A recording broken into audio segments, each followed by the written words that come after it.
On today's show, let's discuss Caitlin Clark's heroics, Iowa's stunning win over South Carolina on Friday, as well as some potential implications as it pertains to this year's WNBA draft. And then we'll also hit on LSU's victory over Virginia Tech to advance to the national title game. Lotte women's basketball starts now. Ogunbowale for the win. You are Locked On Women's Basketball, your daily podcast on women's basketball.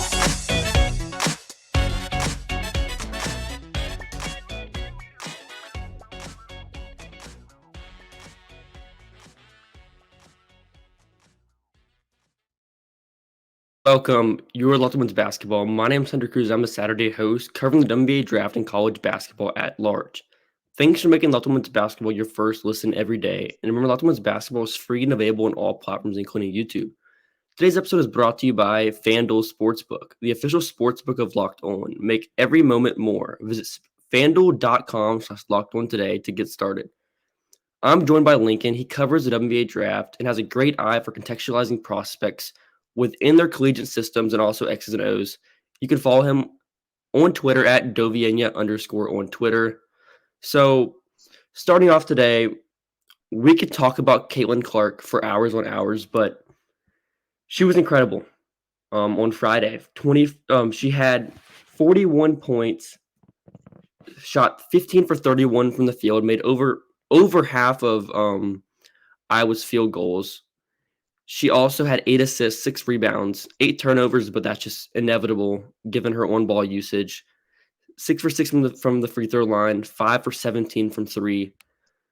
So what was the main standout from you? Because we could talk about many aspects of Caitlin Clark's game. We will do that, but what was the first thing that kind of stood out for you in this game? Yeah, the first thing was really how much she was attacking the rim to me, because people know her for the logo threes and the incredible passing, but the way she was attacking the rim was something that hasn't been as big a part of her game as it was against South Carolina. And a big part of that was the way that Iowa was spacing the floor and not allowing as much help defense to come over as South Carolina likes to send. And it was allowing Caitlin to just get one-on-one and get right by whoever was defending her and go straight to the rim. And South Carolina was defending super high on Caitlin. They were also having their big super high as well. Because usually, like SEC opponents, some of their non-conference opponents, they don't have to have their big so high they can kind of drop a little bit. But Camila Cardoso, also Aaliyah Boston, were having to defend almost at the level, and that was opening up so many passing windows on the roll to Monica Sonano or just one of their other cutters. Do you think her passing is ultimately kind of what separates her from just being this great prospect to being this generational prospect, being able to capitalize on her shooting gravity as well? Yeah, absolutely. The passing is at a level that is almost unheard of for a college point guard to be at. She's 6 foot, maybe 6'1", which really gives her a better angle at seeing passing windows than a lot of college scoring guards that you see. And that the passing is what made her so dangerous against South Carolina, because it forced them to change their pick and roll coverage. In the first quarter, Cardoso and Boston are coming up to the level of the screen and they're hedging, but this is allowing Caitlin Clark to find the roller, to find cutters off of weak side actions, and to really attack the South Carolina defense in the paint without them being able to send help because of how Iowa was spaced. And later in the game, you see Cardoso and Boston more in drop and kind of late switching out of pick and rolls, which is allowing Caitlin to attack one-on-one and become a scorer. She had 19 points in the first half, which is she's still scoring the ball at a really high rate. But most of her assists came in the first half. They really forced her to be more of a scorer in the second half. And so in that first half, kind of what set the tone was her passing ultimately, because one thing you'll see with someone like Caitlin Clark was she was trying to get her teammates involved first. kind of get them going. So like later in the game's slowing down a little bit, half court situations. She's able to kind of like stop on a dime, pull up for these semi-transition threes, which they're absurd. Like just Yeah. the audacity to pull up from deep in semi-transition, off movement. Off Some of balance too. the craziest things you'll see, and they tried like 4 to 5 point of attack defenders on her. You could argue Letitia Mehier was the best one, but even then, there was like a possession where Mehier got caught around a screen, and then she wasn't able to recover because Cardoso was Yeah. defending so high. Because they have to defend high because they have to double Caitlin Clark from 3 just because she's so potent and dominant from the top of the key. So it makes so many pick and roll coverages almost impossible. Like it's almost impossible to defend her in pick and roll unless you have like maybe like a 99th percentile defender that can defend all over the court, which there's not many of those defenders in the W. So the few defenders that are just going to separate themselves even more as the WNBA and younger prospects take stuff from Caitlin Clark. Like you see it with Steph Curry, where more and more prospects are shooting from deep, more and more prospects are playing in space, running off screens, and they want to be more of that perimeter-centric player instead of being a pass-first player or being just more of like a traditional point guard. And that's sort of what Caitlin Clark is like more than what she's doing now. She's kind of changing the game in terms of women's basketball and the position in general, because most point guards in the league now are more pass first. So her game is super unique. Yeah, there hasn't really been a point guard like her in the women's game to this point. Someone who has really good size, really good passing ability, can shoot from 30 feet, but can also get to the rim. Like her athleticism sets her apart from some of those other taller scoring guards that you might think of off the bat, like Sabrina Ionescu, who just isn't the same level of athlete. And what Caitlin's able to do without even having a ball screen is ridiculous. And without a ball screen, that's spacing the floor even more because there's not that help defense. And with Iowa, they're like you said, they're spaced so well all over the court that, like we saw earlier in the game, they were just able to get by defenders super easily. There's not a lot of help defense because it's kind of how South Carolina defends, like from the weak side. They don't usually like bring hard help over. They usually like kind of stick over to like the centers. So we saw a couple moments where Aaliyah Boston and Cardoso didn't come over and help over, and she had kind of an easy look at the rim. Yeah. Did you think a lot of that? Go ahead. No, I was just gonna say. What were you gonna say? A lot of that comes from Iowa spacing the floor really intentionally on several like ball screens. They had Gabby Marshall in the weak side corner, which is where your traditional help responsibilities are coming from on ball screens. But it was really obvious in South Carolina's game plan that they weren't going to let Gabby Marshall shoot. She had Zaya Cook face guarding her basically for the entire game. And so then when you change that help responsibility, they put Aaliyah Boston in the strong side corner defending a shooter, and they spaced out all of the other players on the court because they have 4 players who can shoot, and then Monica Sonano. And it just allowed Sonano the freest roll to the rim she's seen all year. And South Carolina was kind of banking on their length at the point of attack and the length of their bigs to mess with the passing angles and windows, but Clark is too good of a passer and was just able to sneak it around Cardoso, Boston, Mehier, whoever was at the point of attack, was able to find rollers wide open. It's too easy of a pass for someone as talented as she is. So a little bit on that note, after the break, we'll take a deeper look into what went wrong for South Carolina in this game. We know Caitlin Clark was great, but there was some stuff that South Carolina did that didn't make it easy on them. So stick with us after this break. And we're back. I'm your host, Hunter Cruse, and I'm joined by my co-host, Lincoln. And just to kick this off, what did you think was the biggest thing that went wrong for South Carolina in this game, because sort of how it felt was Iowa kind of dictated the tempo in this game with Aaliyah Boston's fouling. Uh, very bad calls. We could just say that first. Yeah, they were not good. Both fouls on her in the first half were really pretty weak calls. The first one was a charge call that was a fairly obvious flop to me.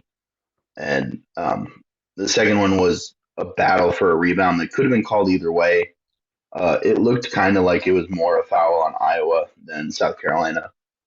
But South Carolina was defended by Iowa the same way that 30 other teams have defended South Carolina this year. They put 4 defenders in the paint at basically all times.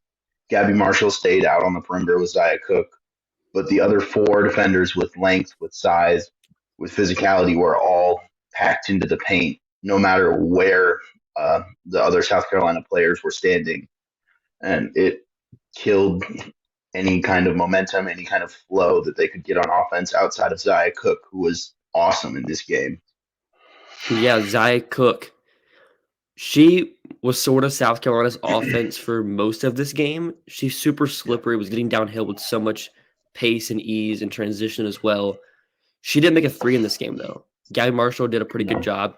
She only took 3 threes. Most of her shots came in the paint, in the mid-range. The only 3-point threat for South Carolina was Raven Johnson, and she wasn't guarded at all. Like, those are 6 of the most wide-open jumpers that any player could ever take. Like, it was almost disrespectful with how Caitlin Clark was defending her, kind of like the smudge, and just kind of like just say, okay, take the shot, because she hit 3 of their 4 threes. She did hit 3 of them, but percentage-wise, that's something South Carolina, or that's something that Iowa's going to let South Carolina do, given that they're more of a threat from inside. And do you think there's anything that South Carolina did in particular, maybe Dawn Staley, that made it tough for them to scheme against Iowa? I think that it'd be more accurate to say that Iowa beat South Carolina than to say that South Carolina lost this game. I think they more or less played well enough to win.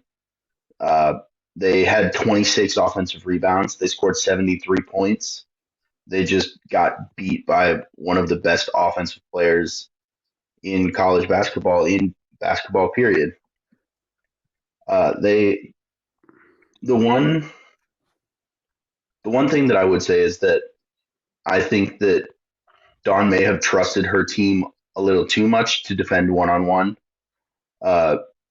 She's used to being able to get stops. That team gets stops against anyone that they've seen playing straight up, playing one-on-one, and just defending their butts off anywhere on the court. But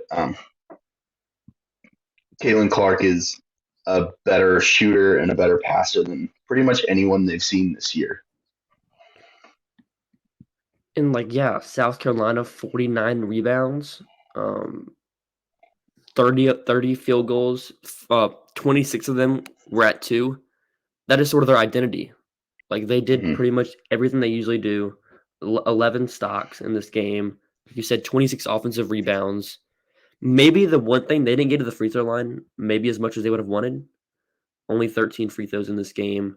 But I thought Cardoso was great in this game. Like, her size, Iowa couldn't stop that size. She was getting so many easy duck-ins.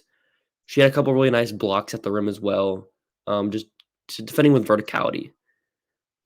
And did you think that like Brie Beal in this game, because Zia Cook was good, Cardoso was good. That was kind of like their two-player game. What do you think from Brie Beal in this game? Because I think she's kind of gotten a lot of the blame, which I don't think she really deserves all the blame, but she definitely had a rough game in this one. Yeah, it wasn't her best showing. She has shot like 38% from 3 this year, but she went 0 for 4 in this one. One of her best traits on offense is her ability to throw those entry passes in a really precise way, but the way that Iowa was packing the paint made it so much more difficult to throw those passes in over the top. So she only ended up with 1 assist. And just the way that Iowa defended South Carolina, it was the same way that South Carolina's been defended. They just couldn't get all the same shots to fall that they usually get. They were still getting clean looks most of the time, wide open looks from three especially, and on pick and pops, on like whatever actions they wanted to. They just couldn't hit the shots that they were given. And so after the break, we'll get into what LSU did to kind of come back in this game against Virginia Tech, which that game was a bunch of runs, just in terms of how the game was flowing. Big lead, blown lead. So we'll kind of get into that, and then also how that kind of pertains to the national championship game against Iowa, how LSU can kind of defend Caitlin Clark to maybe make things a little bit more difficult in this one. All right. So LSU, they kind of squeezed past Virginia Tech. A dynamic fourth quarter from Angel Reese specifically. She was all over the court, specifically on the offensive rebounds. What did you think we saw in this game that kind of like propelled them to come back? Yeah, the Virginia Tech was humming on offense in the second quarter. They threw a zone defense out that LSU really struggled with, which is something that they probably saw from the SEC tournament game that LSU played against Tennessee. LSU really struggled against the zone in there. And they didn't figure it out until the second half in this game. Virginia Tech started throwing the zone out at the second quarter media timeout, and LSU didn't score for the rest of the first half. So that defensively was how Virginia Tech set the tone in the second quarter into the third quarter.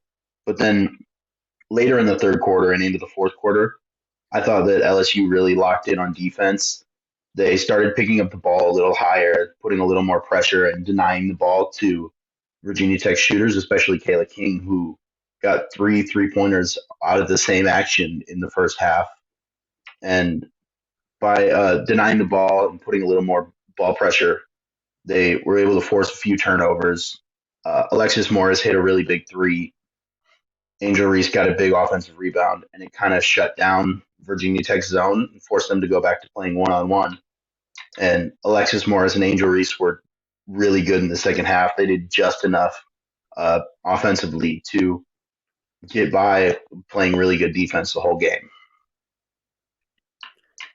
And like we discussed with South Carolina, having Aaliyah Boston on the bench for extending periods of time, Taylor Soule, a couple of debatable calls in that one as well. She got the short end of the stick. And the coaching staff, I don't think, gave her enough leeway.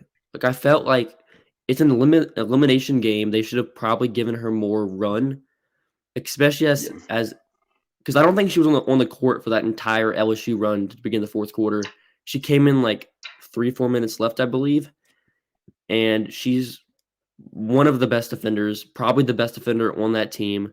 I thought Elizabeth Kitley specifically was really good in the first half, but I feel like she kind of slowed down. She doesn't really get off the ground, in my opinion. So Angel Reese was able to kind of get up for those rebounds, and that's kind of how LSU builds their momentum, just grabbing offensive rebounds, making teams uncomfortable, and then they have like Alexis Morris, who's going to like jab at opponents, plays with a lot of energy. So Alexis Morris, yeah, she had 27 points, 2 rebounds, 2 assists. She was a lot of LSU's offense early on, and she shot 2 for 9 from 3. But what did you think from her in this game? I know it's kind of debatable if she had a great game, but she was definitely impactful in offense for LSU. Yeah, sometimes you just need someone to take the shot. And with the way that LSU attacked the offensive glass late in the game, it didn't really matter who was taking that first shot because they were getting 2 more shots after that. Alexis Morris it's one of those situations where you just need someone to do something offensively, and Alexis Morris was more than willing to take that responsibility on. And she ended the game with 27 points, which uh, I wouldn't necessarily say was a great game from her, but it was just enough, and it was exactly what LSU needed from her. And she, even despite some of her struggles efficiency-wise, she definitely outplayed Georgia Amore. Amore went 4 of 17 from the field, 4 of 15 from three. It almost felt like she was settling for a couple of jumpers as well, because she is a great shooter, but she wasn't getting to the rim as much as you would like, especially because Virginia Tech, they space the floor so well. I don't think she got to the rim nearly as enough as she needed to. Only 2 assists in this game. And then also another main thing I thought kind of dictated this game as well was I think Kayana Traylor, she played really well as well. Who do you think, if looking ahead, who do you think is going to be given that matchup on Caitlin Clark, and how do you think LSU will try to defend her? Yeah, I think that they're gonna throw a lot of bodies at Caitlin Clark, kind of the same way that they defended Amore in this game, with a lot of traps, a lot of extra help being sent at her off ball. Like when Amore was flying off of off ball screens, the big defending the screener was popping out to defend her to make sure she didn't get a clean look off of those screens. And I would imagine that LSU continues that same way. I think that they'll probably start with Alexis Morris guarding Caitlin Clark, but I would not be surprised to see someone like Jasmine Carson, someone like Flau'jae Johnson getting that matchup for a few minutes at a time as well.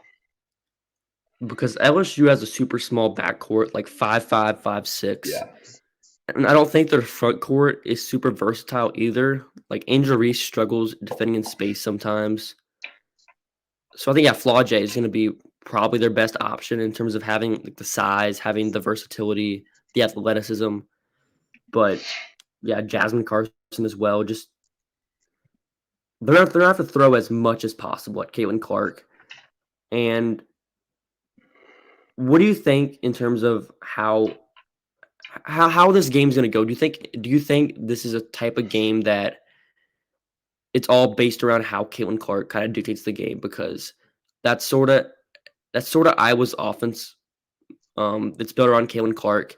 If she's humming, the offense is great.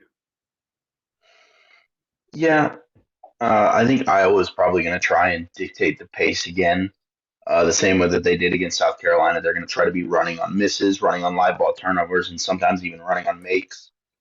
And that is going to be a really big key for LSU because they're so dominant on the offensive glass, the same way that SC was, that they'll have to make a decision on whether they want to be attacking the glass as hard as they have all season, or whether they want to try and get back to stop those leak outs and those transition threes.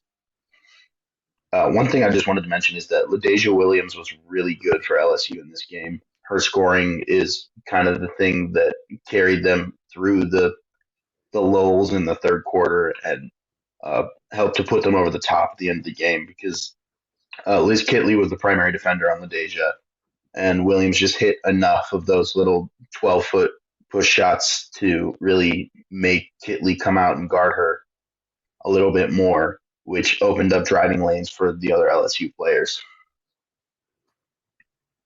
I seriously think this game could be in the 80s, the 90s maybe, because in the regular season, I know South Carolina, I know how LSU's pace of play in the regular season was one of the top in the country. They kind of slowed down in tournament play, being more just slowing the pace down, being more aggressive on the offensive boards, kind of making the games slower and being able to maximize some of their strength.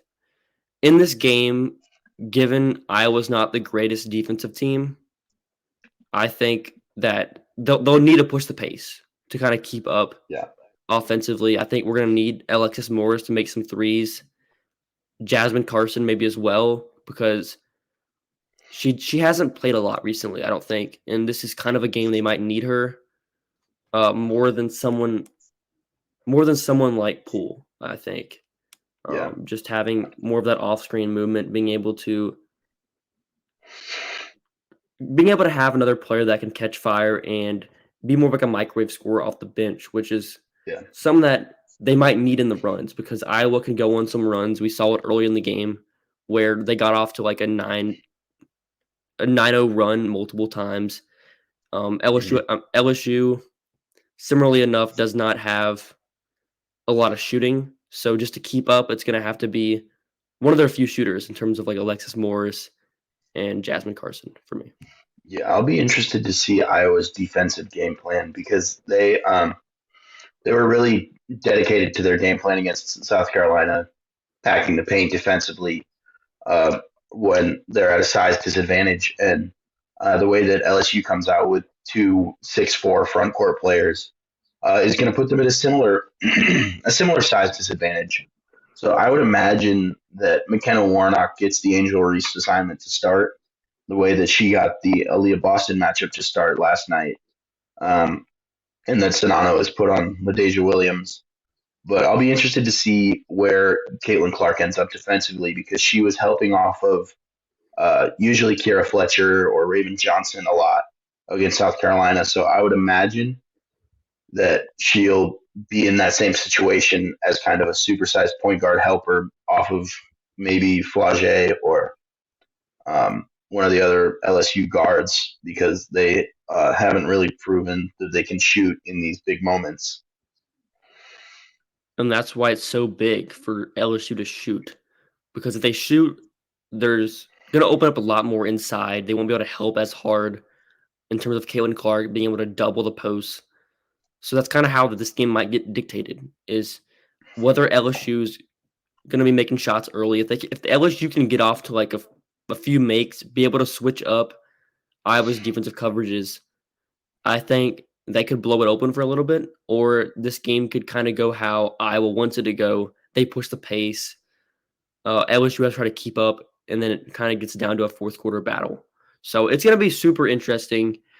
Not the championship game anybody probably expected, having no number one seeds making it this far, which is fun. Just having that parity, having a player like Caitlin Clark that can reel a team as like a heliocentric creator.